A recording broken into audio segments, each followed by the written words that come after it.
ஆந்திர மாநிலத்தில் மனைவியின் நடத்தை மீது சந்தேகமடைந்த கணவன் கழுத்தறுத்து கொலை செய்த சம்பவம் பெரும் அதிர்வலைகளை ஏற்படுத்தியுள்ளது.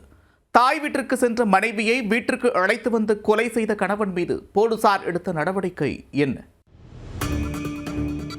ஆந்திர மாநிலம் குண்டூர் மாவட்டம் இனவூலு கிராமத்தைச் சேர்ந்தவர் நரேந்திரபாபு.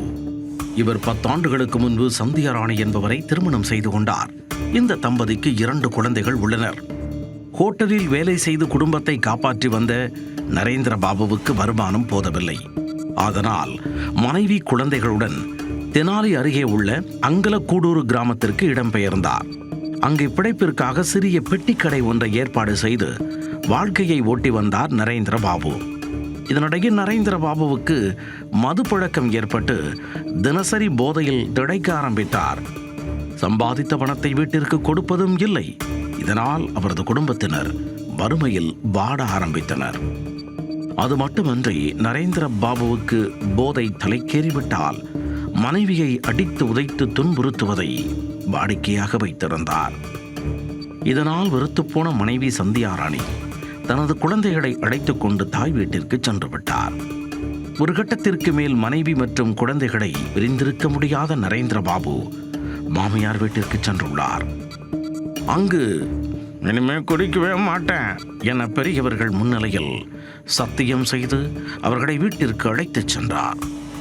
கணவர் வீட்டிற்கு வந்த சந்தியா ராணி கணவர் திருந்தி விட்டதாக நினைத்து இருந்த நிலையில்தான் அந்த அசம்பாவித சம்பவம் அரங்கேறி இருக்கிறது. சந்தியா ராணி செல்போனில் நீண்ட நேரம் தனது குடும்பத்தாரோடு பேசுவதை வழக்கமாக வைத்திருந்தார்.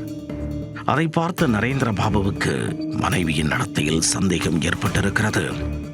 நாளுக்கு நாள் இந்த சந்தேகம் அதிகரித்து வந்துள்ளது. ஒரு கட்டத்திற்கு மேல் பொறுத்து கொள்ள முடியாத நரேந்திரபாபு மனைவியை தீர்த்து கட்டுவது என்ற முடிவுக்கு வந்திருக்கிறார். இதற்காக கத்தி ஒன்றை வாங்கியவர் அதை வீட்டில் மறைத்து வைத்திருக்கிறார். 2 தினங்களுக்கு முன் இரவு மதுபோதையில் வீட்டிற்கு வந்த நரேந்திரபாபு மனைவியிடம், யார்கிட்ட ரொம்ப நேரம் போன்ல பேசிட்டு இருக்க, யார் அது என கேட்டு வாக்குவாதத்தில் ஈடுபட்டிருக்கிறார். மீண்டும் வேதாளம் முருங்கை மரம் ஏறிய கதையாக கணவன் குடிபோதையில் வந்ததை பார்த்து வெறுத்து போன சந்தியா பதிலுக்கு கடும் வாக்குவாதத்தில் ஈடுபட்டிருக்கிறார். இதனால் ஆத்திரம் தலைக்கேறிய நரேந்திரபாபு மறைத்து வைத்திருந்த கத்தியை எடுத்து சற்றும் யோசிக்காமல் மனைவியின் கழுத்தை அறுத்து கொலை செய்திருக்கிறார். அவசரப்பட வேண்டாம் என மனைவி கெஞ்சி கேட்டபோது ஈவு இரக்கமின்றி கொடூரமாக கொலை செய்திருக்கிறார் நரேந்திரபாபு. அதன் பின் வீட்டிற்கு தாளிட்டு விட்டு நேராக காவல் நிலையம் சென்று சரணடைந்து விட்டார்.